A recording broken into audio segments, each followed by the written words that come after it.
मंडळी, पूर्वी आपल्याला रेल्वेचा जो पास आहे तो UTS ॲपवर काढता येत होता. परंतु आता जे सीझनल तिकीट अर्थात जे पास आपण रेल्वेचा काढायचो लोकल ट्रेनचा, तर तो आता तुम्हाला UTSवरती काढता येणार नाही. त्यासाठी रेल्वेचं नवीन ॲप रेल1 आहे, ते घ्यावं लागेल. प्ले स्टोअरवरती अवेलेबल आहे.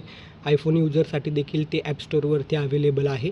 लिंक खाली डिस्क्रिप्शनमध्ये देतो आहे. ते ॲप डाउनलोड करावं लागेल. पूर्वीच जर तुम्ही रेल्वेचा IRTC किंवा इतर प्लॅटफॉर्मवरती रजिस्टर असाल तर ते तुम्हाला लॉग इन करायला सांगेल, किंवा UTSचं जे तुमचे रजिस्ट्रेशन डिटेल्स आहेत ते वापरून देखील तुम्हाला लॉग इन करता येईल. त्यानंतर ट्रेनचा पास आहे तो कसा बुक करायचा, तर यामध्ये अनरिझर्व्ड जो ऑप्शन दिसतो आहे मिडलला 2 नंबरला, त्याच्यावरती क्लिक करावं लागेल.